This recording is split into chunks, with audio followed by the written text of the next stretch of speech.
Hello friends, welcome to CS centre. We are going to discuss current affair with statics. सबसे पहले यहाँ पे देखते हैं कि जो हम आर्टिकल डिस्कस करने वाले हैं इसका टाइटल क्या होगा। टाइटल ये है कि ये लोकल गवर्नमेंट को लेकर के है। लोकल गवर्नमेंट से हमारा कॉन्टेक्स्ट ये है रिलेशन कि जो हम पंचायती राज इंस्टीट्यूशन के बारे में डिस्कस करते हैं और अर्बन लोकल बॉडी की मैंने जो ग्राम प्रधान होते हैं, फिर उसके बाद जो शहर होते हैं वहाँ के निगर निगर जो आप बोल सकते हैं अर्बन लोकल बॉडी होती हैं निगम की, उनके कॉन्टेक्स्ट में ये बात जो मेजर इसमें टॉपिक में एडिटोरियल में जो डिस्कस किया जा रहा है ना, वो फंड्स को लेकर के किया जा रहा है। इसमें ये एलिगेशन लगाया जा रहा है कि जो पंचायती राज हैं उनके पास जो कि फंड्स और उनकी फंक्शनिंग को लेकर के क्वेश्चन किए जा रहे हैं कि नहीं, कहीं ना कहीं इसमें जो है कि प्रॉब्लम है और इसको जो कि सुधार के लिए तो हालांकि इसमें कोई सजेशन नहीं देते आर्टिकल में, बट पूरी तरह से ये कंसंट्रेट दो जगह है इनकी, एक फंड्स को लेकर के और उसके बाद जो है कि अदर एडमिनिस्ट्रेटिव पावर को लेकर के है। तो हम इस आर्टिकल को मतलब 360 डिग्री के अप्रॉक्स डिस्कस करने की कोशिश करेंगे। करंट अफेयर्स में क्या क्या इशू आया हुआ है और इसका हिस्टोरिकल या फिर स्टैटिक्स पार्ट किस तरह से हमारे एग्जाम्स के पॉइंट ऑफ व्यू से इम्पोर्टेंट है। आप सभी जानते हो कि बिना फंड्स के कोई भी काम कर पाना बड़ा मुश्किल होता है। तो वैसे ही जो पंचायती राज इंस्टीट्यूशंस है उसको लेकर के ये दो लोग हैं। सबसे पहले देखिए, ये प्रदीप छिब्बर सर हैं, ये professor of the political science university of California, ठीक है। इसके बाद एक पीएचडी स्कॉलर हैं, मतलब रिसर्च स्कॉलर हैं, वो भी जो है कि candidate university of the California से ही बिलोंग करते हैं। ये दोनों लोगों ने मिलकर के काफ़ी अच्छा एनालिसिस करके किया है, बट हमारे जो एग्जाम्स के पॉइंट ऑफ व्यू से है उसको हम फिल्टर करेंगे अपने अकॉर्डिंग, राइट, कि आप उसको पंचायती राज इंस्टीट्यूशन को पूरी तरह से डिस्कस करके समझ जाएं कि कैसे क्वेश्चंस बनते हैं, क्या मेंस में क्या क्या आएगा, कैसे जो कि प्रीलिम्स में। सबसे पहले हम अगर इस टॉपिक को देखें तो हमारे जो टॉपिक में कवर करेगा, सबसे ये जो टॉपिक है, एक सेकेंड लिख लेते हैं टॉपिक, पंचायती राज इंस्टीट्यूशन, ठीक है। सबसे पहले हमारा तो ये जो जीएस पेपर 1 जो होता है हमारा प्रीलियम्स में उसमें जो ये काम करेगा। दूसरा हमारा जो काम करेगा जीएस पेपर हमारा मेंस में, ये मेंस में जो जीएस का पेपर 2 होता है उसको ये कवर करेगा। अगर आपका क्या बोलते हैं जियोग्राफी अगर ऑप्शनल है ना, आप कहेंगे कि जियोग्राफी में कैसे ऑप्शनल है, तो इसमें देखिए ना, जो एरिया डेवलपमेंट के लिए एक टॉपिक है हमारे यूपीएससी के मेंस का जो ऑप्शनल सब्जेक्ट होता है जियोग्राफी, उसके लिए आता तो उसमें पंचायती राज इंस्टीट्यूशन को लेकर के जिक्र किया जाता है। इसके बाद अगर political science and international PSIR, ठीक है, पॉलिटिकल साइंस इंटरनेशनल रिलेशन का है जिसको पॉलिटिकल साइंस बोलते हैं, तो उसमें भी आपको पूछ सकता है। फिर उसके पब्लिक एडमिनिस्ट्रेशन का जो होता है टॉपिक उसमें भी क्लियर हो सकता है। प्लस उसके बाद आपको इंटरव्यू में भी काफ़ी हेल्प देता है। तो ये मतलब काफ़ी कॉम्प्रहेंसिव है। और आज जितनी भी बातें की जाती हैं, जैसे चाहे गांधी उस समय रहे हों इतिहास में या फिर एट प्रेजेंट टाइम में, यही सब लोग बात करते हैं कि हमारा डेवलपमेंट ना ग्रास रूट से एकदम टॉप पे आना चाहिए, ठीक है। लेकिन जो हमारा डेवलपमेंट मोस्टली देख रहे हैं टॉप से फिल्टर होकर के नीचे जाता, तो प्रॉपर तरीके से हमारा डेवलपमेंट नहीं हो पा रहा है नीचे का। रीजन कई चीज़ें होती है। एक तो होता है कि पहली बात यही जो डिस्कस किया जा रहा है फंड्स को लेकर के, ठीक है। तो ये हमने बैकग्राउंड में डिस्कस किया कि हमें क्या है, कैसे इसको कवर करना है। तो हम और आगे चल करके फिर इसको इस तरह से डिस्कस करेंगे कि हमारा जो कब से ये इंस्टीट्यूशन शुरू हुआ पंचायती राज इंस्टीट्यूशन को, वहाँ से चलते हैं। आते हैं हम सबसे पहले यहाँ पे पंचायती राज इंस्टीट्यूशन के बारे में। देखिए, पंचायती राज या फिर अर्बन लोकल बॉडी या फिर लोकल गवर्नमेंट की बात करें तो इसमें दो चीज़ों को इंक्लूड करते हैं। लोकल गवर्नमेंट में आती है एक आपका पंचायती, जिसमें प्रधान वगैरह होते हैं, गांव में एकदम विलेज लेवल का जो होता है उसमें बहुत दूर दूर तक गांव होते हैं। ये जो डिवीजन होता है पॉपुलेशन के हिसाब से होता है। उसके बाद ये म्युनिसिपलिटी जो होता है, जो अर्बन लोकल बॉडी होता है इसको पंचायती राज इंस्टीट्यूशन बोलते हैं। इन दोनों को हम कॉन्स्टिट्यूशन के अमेंडमेंट 73 एंड 74, मतलब 73 पंचायती राज से रिलेटेड है जो है कि आपका 74 जो है आपका अर्बन लोकल बॉडी से, ये 1993 में लाया गया और 1994 में जो कि अप्लाई में आया। जो पंचायती राज इंस्टीट्यूशन है, पंचायती राज इंस्टीट्यूशन है, इसको देखिए जो लीगली लाया गया तो उसको जो है कि 24 अप्रैल 1994 को एप्लीकेशन में लाया गया। और सबसे पहले ये मध्य प्रदेश स्टेट है जो कि इसको कॉन्स्टिट्यूशनल जब स्टेटस मिलने के बाद किया है। लेकिन जब कॉन्स्टिट्यूशनल स्टेटस नहीं मिला था उससे पहले पहली बार 1956 में नागौर मतलब डिस्ट्रिक्ट में, ये नागौर डिस्ट्रिक्ट राजस्थान में पड़ता है, तो उसमें पंडित जवाहरलाल नेहरू सर थे, इन्होंने इनोवेट थे। लेकिन उस समय जब कॉन्स्टिट्यूशनल स्टेटस नहीं मिला था, बट जब कॉन्स्टिट्यूशनल स्टेटस मिल गया तो पहली बार मध्य प्रदेश में जो है कि इसको अप्लाई किया गया 24 अप्रैल 1994 को। इसी दिन को अब तब से लेकर के अब तक पंचायती राज दिवस के रूप में सेलिब्रेट किया जाता है। आई होप कि आप इसको क्लियर समझ गए होंगे। तो अगर हम सबसे पहले बात करें पंचायती राज इंस्टीट्यूशन की, हम बहुत ब्रीफ में चल के करेंगे। हमने अभी डिस्कस किया कि जो आया, सॉरी हमने डेट यहाँ पे गलत लिख दिया था, 93 बोल दिया था वहाँ पे, ठीक है, वो मिस्टेक हो गया। ये 92 में आया, लेकिन 1993 में जो कि इसको एप्लीकेशन में लाया गया। इसके बाद पंचायती इंस्टीट्यूशन के लिए बहुत सी कमेटियाँ बनी, हमने वीडियो अलग से बना रखा है, जैसे बलवंत राम मेहता है, फिर और भी जैसे कि फिर उसके बाद स्टडी टर्म तक कमेटी बनी हुई थी। लेकिन और भी जो कमेटीज हुई करते, जैसे मान लिया अशोक मेहता कमेटी है, फिर इसके बाद और कमेटियाँ बनी, जैसे मान लिया कि एक GV के राव कमेटी बनी हुई। इनका समय समय पे अलग अलग गवर्नमेंट ने अपना कॉन्स्टिट्यूट किया, और ये इम्पोर्टेंट बलवंत मेहता और LM सिंघवी, ये जो है कि कॉन्स्टिट्यूशनल स्टेटस प्रोवाइड करने की बात, टोंगन कमेटी बनाई गई। तो ये सारी कमेटियाँ बनाई गई हैं। तो हमारे एग्जाम्स के लिए तो हम तो बैकग्राउंड जान लें। उसके बाद जो 73 कॉन्स्टिट्यूशनल अमेंडमेंट 1992 गया, इसके कुछ फंक्शंस भी ऐड किए गए। इसमें पार्ट 9 जोड़ा गया कॉन्स्टिट्यूशन में। फिर उसके बाद आर्टिकल जो कि 243 से लेके 243O तक का जिसमें किया गया।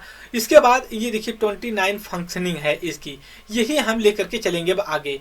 लेकिन एक चीज़ और है, हमारा जो आर्टिकल 40 आता है उसमें पंचायती राज इंस्टीट्यूशन को लेकर के बात की गई है। तो जब ये 1992 में 73 कॉन्स्टिट्यूशन अमेंडमेंट लाया गया, तो उसमें ये जो आर्टिकल को प्रैक्टिकल में ला करके इम्प्लीमेंट कर दिया गया, मतलब वास्तविक तौर से आर्टिकल जो 40 है कार्य करने लगा। DPSP का फीचर के पार्ट में आता है। इसके बाद जो हमारा 29 सब्जेक्ट है उसको देख लेते हैं कि आगे कहाँ पे ये दिया गया है। तो हमें थोड़ा सा आगे जब चलेंगे फंड्स को लेकर के ना, तो हमें क्लियरिटी मिलेगी। हाँ, एक चीज़ और है, 11th शेड्यूल जोड़ा गया ये, ठीक है। इसके जो 73 कॉन्स्टिट्यूशनल अमेंडमेंट एक्ट था, इसे 11th जोड़ा गया पंचायती राज इंस्टीट्यूशन से लेकर के। और इसमें 29 सब्जेक्ट विषय दिया गया कि आप इस पे काम कर सकते हो। जैसे मान लीजिए एग्रीकल्चर है, ठीक है, फिर उसके बाद लैंड एम्पावरमेंट है, मिनोरिटी इरिगेशन, वाटर से लेकर एनिमल हस्बेंड्री, डेयरी से, फिशिंग से लेकर के है, सोशल फॉरेस्ट्री से लेकर के है, minor forest, skill, khadi, rural development, drinking water, health, मतलब आप बोल सकते हो थोड़ा लेबर, कल्चर एक्टिविटी, ये सारे फ्यूल फोटर से लेकर के अगर आप देखेंगे तो इनके पास बहुत कम ऐसी मतलब क्या है कि पावर है कि वो ये रेवेन्यू जनरेट कर सकें, ठीक है। रेवेन्यू ये जनरेट नहीं कर पाते हैं, तो इस वजह से इनका वर्क भी कम नहीं होता, अच्छा खासा होता है ग्राउंड लेवल पे, जैसे रोड बनाना, नाली, ये सारी चीज़ें जो यहाँ पे दी गई है, इंडस्ट्री, खादी वगैरह। लेकिन ये ऐसा नहीं कर पाते, मतलब कुल मिला के है इनके पास, एक सेकंड में थोड़ा सा यहाँ करता हूँ, इनके पास जो है कि लैक्स ऑफ फंड्स की जो कि कमी है। यही से कॉन्सेप्ट निकलता है कि तेलंगाना में, ठीक है, अभी लेटेस्ट में ये आर्टिकल इसी के कॉन्टेक्स्ट में यहाँ पे बात कर रहा है, ठीक है।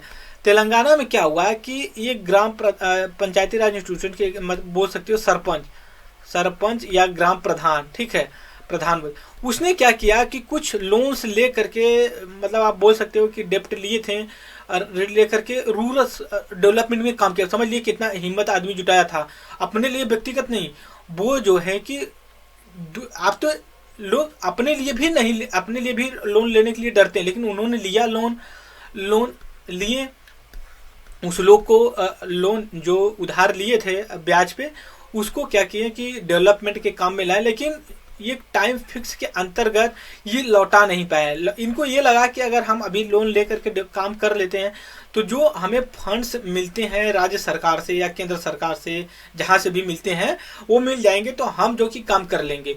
बट ऐसा हुआ नहीं, डिले हो गया। तो उनको फिर प्रेशराइज, मतलब जो लोन दिया तो उस वजह से वो प्रेशर में आए, फिर वो उन्होंने सुसाइड कर लिया। यही जो कि करंट में कॉन्टेक्स्ट है जो कि इन्होंने सुसाइड कर लिया लोन। तो ये आर्टिकल पूरी तरह से यही कहने की कोशिश कर रहा है कि जो पंचायती राज इंस्टीट्यूशंस हैं, हम थोड़ा सा इसको और जो है कि जूम कर लेंगे तो हमें अच्छे से क्लियरिटी आ जाएगी। ये आर्टिकल यही कह रहा है कि जो पंचायती राज इंस्टीट्यूशंस हैं इनके पास देखिए फंड्स का ना फिजिकली काफ़ी डिपेंडेंट होते हैं दूसरे पे। इनके पास खुद अपना सोर्स ऑफ इनकम नहीं होता है, लेकिन ये इनके सोर्स को 3 क्राइटेरिया में डिवाइड करते हैं कि देखिए इनके पास 3 क्राइटेरिया हो सकता है। जैसे मान लीजिए कि इनका अपना खुद का रेवेन्यू सोर्स, जैसे मान लीजिए local tax, revenue from property resource से लेकर के। बट आप देखिए कहाँ टैक्स लगता है उतना, अब एग्रीकल्चर है जो भी है उस पर टैक्स तो लगता नहीं, जो है भी ना उतना मतलब पोटेंशियल है ही नहीं कि वो रेवेन्यू वहाँ से कर सकते हैं। मतलब कुल मिला के अगर मैं बात करूँ तो उनके पास 0 रेवेन्यू कलेक्शन होगा अपने खुद के सोर्सेज से। दूसरा जो इनके पास, ये तो मान लीजिए पहला हो गया, ये दूसरा जो इनके पास है ग्रांट इन एड, ठीक है, जो वहाँ से अनुदान मिलता है या ग्रांट मिलता है सेंट्रल गवर्नमेंट से और स्टेट गवर्नमेंट से, उसके इस पे जो है कि डिपेंडेंट ये होते हैं, राइट। तो यही एक मेन हो सकता है इनका। लेकिन जो तीसरा इसमें आर्गुमेंट ये भी दिया जा रहा है कि तीसरा जो कि सोर्स डिस्क्रिशनरी या स्कीम बेस्ड फंड्स, जैसे मान लीजिए स्कीम बेस्ड फंड, मतलब जैसे मनरेगा होता है, ठीक है, और कोई जन सुरक्षा वगैरह से होती है जो स्कीम है, रूरल मिड डे मील, वहाँ से करते। लेकिन देखिए ये जो है स्कीम ना, लेकिन ये भी टारगेटेड हो जाती है। टारगेटेड इन द सेंस कि वो जिस स्कीम के लिए आएगी ना उसी में तो खर्च कर सकते हैं, तो दिक्कत आती है। इसके बाद जो सेंट्रल गवर्नमेंट स्टेट गवर्नमेंट देती हैं वो होता है।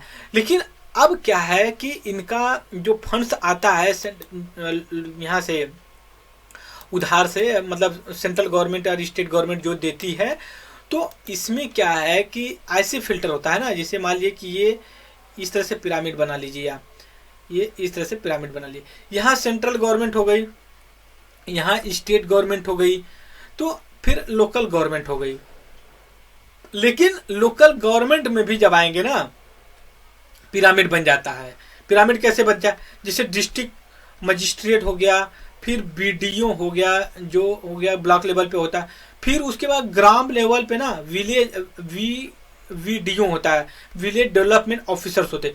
मतलब अब फिर इनको जो है कि 3 पार्ट से फिल्टर होकर के जाना पड़ता है, समझ रहे। अब इसमें क्या होता है, अब डिले हो जाता है, नहीं तो फंड्स आता ही नहीं है, तो ये सारी चीज़ें कॉम्प्लिकेशन होती है। दूसरी चीज़ ये है कि ये तो फंड्स की बात ये कर लिए कि भाई इनके पास फंड का अपना सोर्स नहीं है और इस वजह से इनको जो है कि ट्रबल करना पड़ता है। एक सेकेंड, तो ये जो आर्टिकल्स है ये और भी जो है कि ये कहता है कि जो आप फंड्स की तो चलिए प्रॉब्लम है ही है, बट इसके बाद ये भी कहता है ना कि जो आप मतलब जो यहाँ पे एम्प्लॉय होते हैं उनको भी लेकर के यहाँ पे देख लेते हैं ये क्या कह रहा है आर्टिकल।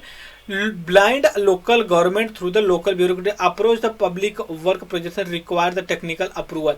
ये थोड़ा सा सजेशन करते हैं, लेकिन सजेशन उतना स्ट्रॉन्ग इनका नहीं हमारे हिसाब से दिखता है, ठीक है। हम अभी लास्ट में कंक्लूजन की हम बात करेंगे। और यहाँ पे ये जो करा ब्यूरोक्रेटिक सेट, ये थोड़ा सा है एक इम्पोर्टेंट इसमें आर्टिकल।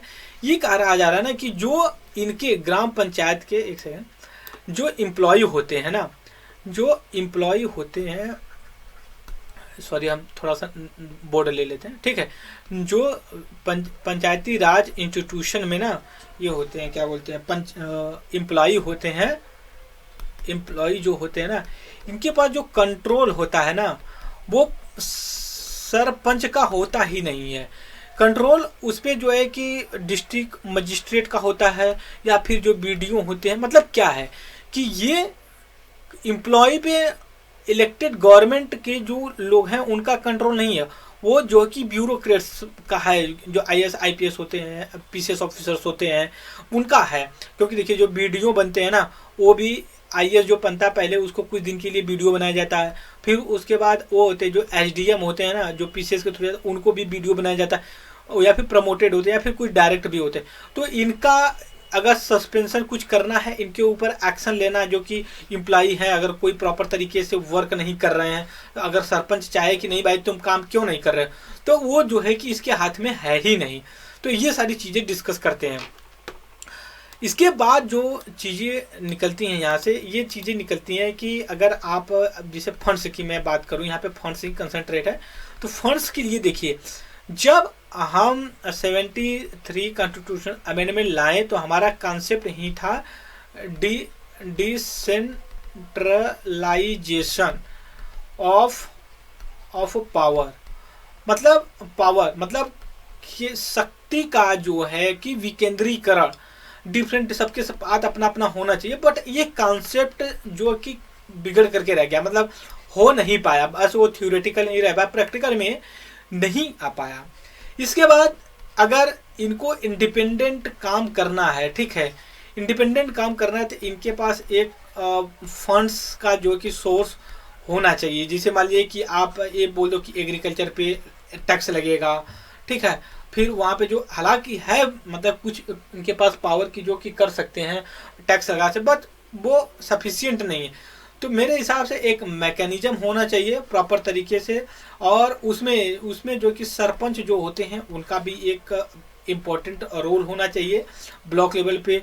एग्जाम्पल के थ्रू अगर मैं बात करूं तो अभी लेटेस्ट में मैं कभी डिस्कस करूंगा, आर्टिकल्स आए हुए हैं काफ़ी इम्पोर्टेंट, जिसे एक एस्पिरेशनल डिस्ट्रिक्ट प्रोग्राम था, उसी के बेस पे एस्पिरेशनल ब्लॉक प्रोग्राम चलाया गया है, ठीक है। तो इससे क्या है कि ब्लॉक लेवल के भी लोग जो हैं कि उनका एस्पिरेशन जो उम्मीदें हैं वो जो कि फुलफिल की जाएंगी, जो बेसिक चीज़ें हैं। तो ये एक अच्छा कदम हो सकता है कि हम एक और ऐसा एस्पिरेशनल विलेज प्रोग्राम लाएं, जो इंटरेस्टेड हैं वो उनकी बेसिक चीज़ें प्रोवाइड किया जाए। सो ये हमने वे फॉरवर्ड में डिस्कस किया, और अगर आपको और डिस्कशन मतलब चाहिए तो और भी मैंने वीडियो लिंक्स आप जा करके उस पर देख सकते हैं, पॉलिटिकल लेक्चर पे, राइट। सो आई होप कि आप इसको बेसिक अंडरस्टैंडिंग कर लिए होंगे problem of the Panchayati Raj institution, right. So इस वीडियो में इतना ही, और I hope all of you enjoy my video, and thank you very much discussion.